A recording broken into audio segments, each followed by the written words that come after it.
Let's go!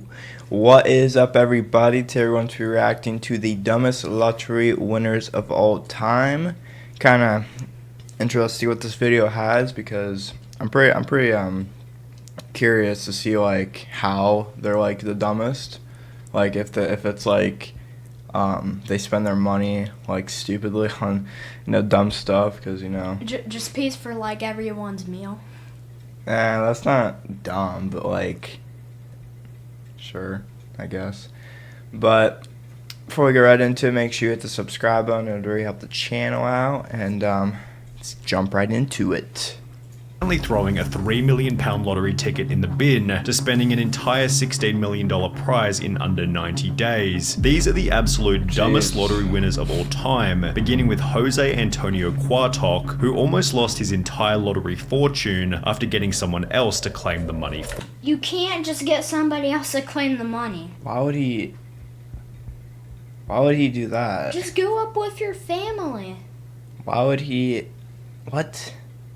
If he won, that makes no sense actually. What? For him. You see, when Jose won the $750,000 jackpot back in 2010, he was living in the US illegally, so Jose asked his boss to claim the prize on his behalf, as he feared he couldn't claim the money without potentially facing legal trouble and deportation. That makes sense. That makes sense, actually. Now I see why I did that. Yeah, I do see like what, like why. But I mean, you have to have like a very trustworthy friend. I mean, honestly, bro, you can't really. I honestly, if it wasn't someone you can trust 100%, I would just go for it because honestly, it's the lottery, and like, it's a lot of money, and but I would rather go for the risk and like maybe end up deporting, sadly, but like if you give it to someone else, they might take it, That they could just like retire. Yeah. Well, nah, it's not fit. I don't know if you can retire on that. You probably could actually. I mean, yeah, you could. But yeah, I would just go for the risk rather than give it to someone else. I guarantee that's what happened. He probably just took it for himself. This worked out perfectly until Jose's boss began to falsely state that he was the one who had actually purchased the ticket. Taking legal action against his boss was risky, given Jose wasn't supposed to be in the country at all. However, given he had security camera footage of him purchasing the ticket, Jose did so and was able to prove that he was the rightful owner to the $750,000 prize. Only $250,000 this went to taxes, another $250,000 was spent on court fees, and throughout the legal process, Jose was jailed for drunk driving and was deported back to Guatemala as soon as he won the court case. Dang, he just got hammered. I mean, at least he still has money, but I mean, he just got absolutely thumped. Like, actually, like court fees $250,000. he lost 2 out of the third's money. Like I said, I would have just went for it, no matter what the outcome is. Because, like, you're never, ever, ever, ever going to trust someone with a lottery ticket. Because it's so easy to, like, lie about. Even though he proved that he was the one. But, like, you just never know. However, at least Jose Antonio Cuartoc got to keep some of his winnings, as Denise Rossi wasn't so fortunate. When Denise won a jackpot of $1.3 million back in 1996, she'd been married to Thomas Rossi for over 25 years, yet their relationship was apparently lacking in transparency, as Denise didn't tell her husband about the win, and instead filed for divorce only 11 days after buying the lottery ticket. I was afraid to tell Thomas because I knew he would try to take the money away from me. I went to the Lottery Commission office and told them I was married but contemplating divorce. They told me to file before I got my first check, which I did. Denise was initially successful in hiding the money from her now ex-husband, as for a whole 2 years after their divorce, Thomas had no idea that Denise had ever won the lottery. However, in May 1999, a letter was sent to Thomas's home address, asking if Denise was interested in a lump sum buyout of her lottery winnings. This was the first Thomas knew about the lottery prize. He confirmed that Denise was a winner with the California lottery, and given they were still married at the time of the win, Thomas launched a lawsuit stating that he was entitled entitled to half of the prize money. Let me guess, he won the lawsuit. Oh my god, dude, that's actually... I mean, she kind of played it well.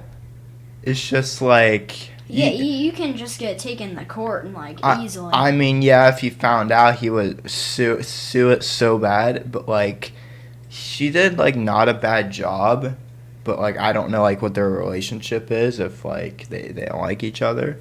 That's why they got divorced because she said he thought it would take it away from her, but like 1.3 million in 1996 is like lots of money. Yeah. But, yeah, we'll see. The judge specifically found that Denise's failure to disclose the lottery winnings constituted fraud, oppression, and malice, and as a result, the trial court awarded Thomas 100% of the lottery winnings, which left Denise with less than nothing, considering she also had to pay for her own legal fees. However, Denise's loss of $1.3 million was still nothing in comparison to Evelyn Adam. I don't know how, but, like... That's crazy, bro. I mean, imagine just like waking up, you hear that your ex won the lottery, so you're gonna file a lawsuit, then how long this case went out for, you're like $1 million richer. That's crazy, actually. I like that. That's actually very funny. The luckiest woman in America, Evelyn Adams became the first person in human history to win the lottery twice, initially for $3.9 million in October 1985, before winning another $1.4 million only 4 months later. With the probability of this win being approximately 1 in 17.3 trillion, Evelyn seemed to realize that she had no lottery luck left by stating that she was going to quit playing, and instead began to buy various businesses, including the convenience store where the lucky tickets had been purchased. While you could argue that this was a smart move, Evelyn still hadn't fixed her gambling problem, and instead of buying more lottery tickets, she instead took the rest of her winnings to the Atlantic City casino. No way, she gambled all of that money, bro. What? She gambled like millions? She said her luck was gone, so why did she even gamble? Well, probably luck of like winning again because like, I mean, like one time is like insanely hard. Where she lost her entire remaining fortune to the slot machines. Without any money left, her businesses failed one after the other, and by 2012 Evelyn was living in a trailer park while stating to the media, winning the lottery isn't always what it's cracked up to be. Kelly Rogers likely had a similar outlook, as after winning... Well, honestly, like, you go back to this, like, cracked up to be, well, yeah, it is, you just don't gamble. You don't have a gambling problem. You don't, like, waste all your money away. Always what it's cracked up to be. Kelly Rogers likely had a similar outlook, as after winning over £1.8 million at the age of only 16, her life was also ruined. Initially, Kelly stated, "I will not go wild and spend loads. I'm gonna take some advice and see an accountant. Hopefully I will make us all comfortable. I want to help my family, but I won't change. I just want a normal home, nothing posh. I just want a normal car as well." However, as soon as she received the money, Kelly instead spent £11,500 on 2 boob jobs, £300,000 on clothes, makeup and tattoos, as well as £85,000 on top of the range sports car. $300,000 on clothes. That's wild. Actually wild. And only 85 on cars? She said she just wanted a normal car. Okay, she's already like 400,000 down. Then she spent another 250,000 on holidays to include Mexico, on gifts for her boyfriend. Jesus, bro. I mean, like...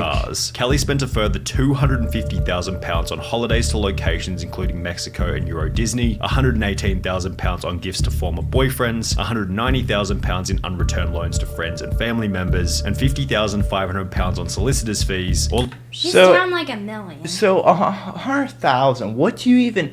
I mean, that's a lot of boyfriends, honestly. How do you even, like... $100,000? What's that like, what? I mean, I would say if she's 16, I would say maybe about max, I don't know, we'll just go with like 3. So if it's 3, that's like almost $40,000 for each. What the heck is she spending? Like, that makes, honestly, that's crazy. She's probably getting cars for them. I mean, probably.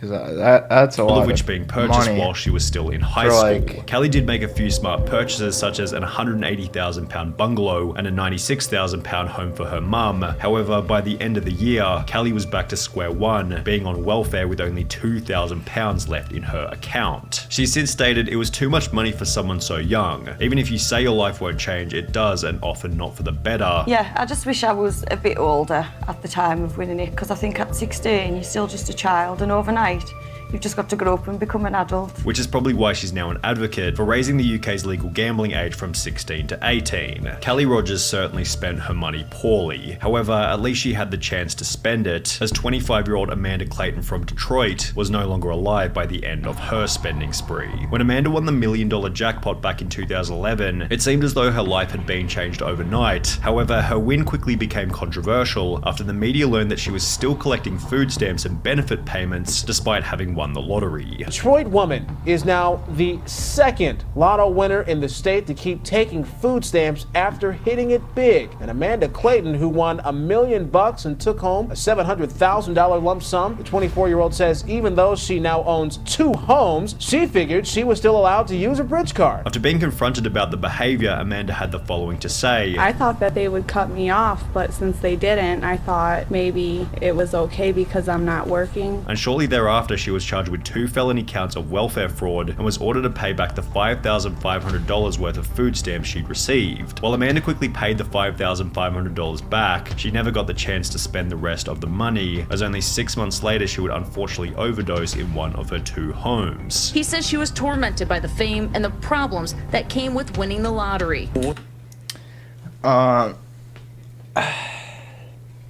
She won the lottery, did a bad thing, now she's dead. I don't know, like, I don't know, it's just weird, like, because, like, I've heard stories of, like, people winning the lottery, of what, like, similar, like, to this story, and, like, they just, like, die because of, the fame, like, similar to this story, and, like, I have, like, no idea, like, how that stuff can get to you, honestly, like. But, like, what she did, I don't know, I guess it kind of draws more attention. But, like, I don't know. It's just, I feel like it's so easy to ignore all that. But. What's the point of having money if you're not going to have happiness? He says she didn't want the money anymore and bought things for her family and set up college funds for her children. He says she only had $67,000 of her winnings left. The end to Amanda Clayton's story was somewhat unexpected. However, a 2-second glance at Ryan McGee is more than enough to predict that this lottery win would eventually end in disaster. After winning £6.4 million back in 2008 at the age of 27, Ryan was placed on the Sunday Times Top 100 rich list for young people. He purchased a luxury mansion in his home country of Ireland, which featured 5 bedrooms, an indoor swimming pool, a full champagne bar, and a 2-car garage where he kept his brand new Ferrari 458 Italia. However, as you might expect, this is where things began to go terribly. Only 3 years after buying the Ferrari, Ryan slipped off the road, crashing the car into a field, mainly because he was driving in the snow. Locals were amazed Ryan was driving the Ferrari in that weather, especially when he had a more suitable Range Rover he could use. The Ferrari was not understood to be running on winter tyres, which, while costing around £4,400, hugely boost grip and handling in icy conditions. Ryan's property development business then dissolved. Yeah, have you ever seen, like, a sports car, like, on, like, during, like, winter time? They can't drive at all. Like, they are... The winter tires are only 4,000. I wonder why he didn't get it. Only 4,000? But, no, yeah, they can't drive at all in snow. I wonder why I didn't even use the Range Rover. Like, I mean, they're both nice cars. I mean, one's obviously more better than the other, but they're still pretty luxury cars. Which was accompanied by a divorce from his wife and the sale of his luxury home. Then, 2 years later, Ryan McGee was pulled over driving an uninsured Ford Focus without a license. However, the most interesting part is that he had to claim legal aid, which is a service for those who are unable to afford a lawyer. Now, Ryan McGee was a complete idiot with his money. However, he still looks like Albert Einstein when compared to Martin Tott. When Martin and his wife Kay won £3 million back in 2001, they didn't go in to claim the prize because, well, they had had no idea that they were winners. They'd purchased a ticket in passing, completely forgotten about it, and would only come to realize that they were the winners after hearing about the unclaimed prize over 6 months later. The main problem was that at some point, the ticket had been misplaced or thrown out completely. Despite frantically searching, the pair couldn't find their ticket, but were sure. How do you forget about the lottery? Well, I mean, like, think about it, like, you wake up, you're feeling lucky, you buy a lottery ticket, then, like, you just don't feel lucky anymore and you just forget it. I don't know, something like that. But, yeah, I don't know how that happens, like, you just forget. But, yeah, that sucks, bro, knowing, like, you could have won that, you know, like, life-changing money right there. That sucks. Or they had won because the jackpot numbers matched the ones they used every week. Computer records in their local Londis proved Kay really had purchased the ticket, and the thrilled pair rushed to tell lottery organizer Camelot to claim their prize. But they fell victim to a little-known rule, stating lost tickets must be reported within 30 days. After 45 days of deliberation, Camelot told the devastated couple that they would not be collecting the jackpot, and as a result, the couple's marriage eventually came to an end. We'd only known each other for 2 years, and the lottery ordeal quickly highlighted our differences. All we did was bicker. Sadly, both of us agreed we should split and Kay moved out. Martin seems to have convinced himself that losing the ticket ended up being a good thing, having stated, "For a long time I lost sight of who I was and what I believed in. But I can honestly say I'm glad I didn't get the 3 million now. There is no guarantee it would have brought me happiness, and if there's anyone else who would have agreed with this statement, it definitely would have been the most miserable lottery winner of all time, William Post." When William won a $16.2 million jackpot back in 1988, he had just $2.46 in his bank account and was able to purchase the lucky ticket by selling a ring for $40 to a local pawn shop. This, in conjunction with the time he'd spent in jail for cashing invalid checks, highlighted William Post's awful money management skills and acted as foreshadowing for how poorly his lottery win was eventually going to be spent. Only 84 days after receiving the $16.2 million, William Post had spent the entire fortune on a boat, a lease for a restaurant in Florida, a used car lot, as well as a private jet. However, even after all of the money... He went big, actually.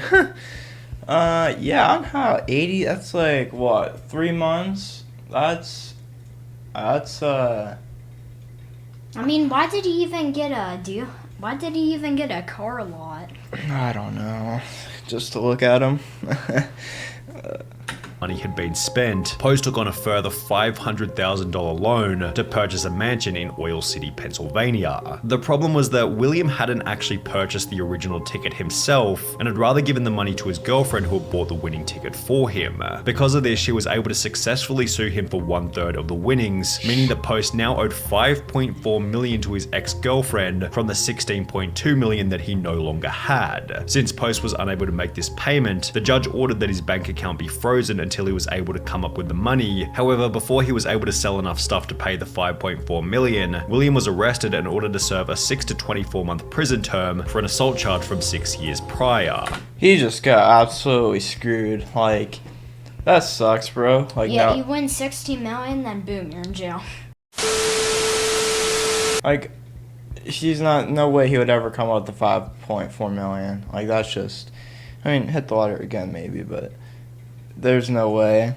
And, like, he went to, like, his accounts got frozen until he's able to do that, which that has to have took, like, if he was able to do that, that would take, like, who knows how long, but, and he went to jail. Like, he just got absolutely toward the end of his life, Post was on his 7th marriage with over $1 million in debt and was getting by on food stamps and a job paying $450 per month. However, William Post still doesn't have the craziest lottery win story of all time. That title goes to Andrew Jackson Whitaker, whose life would change forever after winning $315 million back in 2002. Unlike almost everyone else in this video, Whitaker was actually quite successful prior to winning the lottery, having built up a net worth of over $17 million with the assistance of his construction company. And while this would imply that he was in a position to manage a large lottery win, this isn't what would happen. Whitaker instantly donated 10% of the winnings to churches, Christian groups, and spent a further $14 million establishing the Jack Whitaker Foundation, which provided free food and clothing for low-income families in West Virginia. Obviously, you're doing God's work with all this money. Yes, I am. I'm helping a lot of people, and I plan to help a lot more. He then drove back to the convenience store where he had purchased the ticket before giving the clerk a $44,000 check, a $123,000 house, and a brand new Jeep Cherokee, which was followed by Whitaker buying himself a Lamborghini. He just got hooked up. Oh my gosh. Yeah, he's helping so much people. Dude, imagine that, dude. I don't think this one is dumb. He's just helping people. Yeah. In which he drove around his neighborhood throwing money out of the window. After flaunting this wealth, his Lamborghini was broken into, where thieves stole $545,000 in cash. However, this apparently... Why does he have that much money? How does he even fit that much money on there? Well, he could, but like, still, why does he even have that in there? $500,000? Jesus, bro. It wasn't much of a wake-up call, as his car was then broken into for the second time, resulting in the loss of a further $200,000 cash. Jack Whitaker's granddaughter passed away, his daughter then passed away, which was followed by a divorce with his wife. And now you've lost your granddaughter, you're about to be divorced from your wife. Where does this ever end? Leading him to state that he had lost everything. I pretty much lost everything I held dear in my life. You got lots of money. Money has never meant anything to me. You have to have money to exist in this world, but money doesn't rule the world. Money is not what makes people happy. And that he wished he had never purchased the lottery ticket in the first place. My wife had said she wished that she'd torn the ticket up. Well, I wish that we had torn the ticket up too. Dang, that sucks. He lost everything. That sucks. That was a good video. I like that. I like the people who do the lawsuits. Like that whole thing is just, I like stuff like that. Like, I don't know, that one guy who went to jail for like assault from 6 years, and then like he had to owe $5.4 million. Like, that's just crazy. But if you guys enjoyed this video and you enjoyed our reaction, please leave a subscribe. If you have any other videos you would like us to react to, leave them in the comments down below. See ya.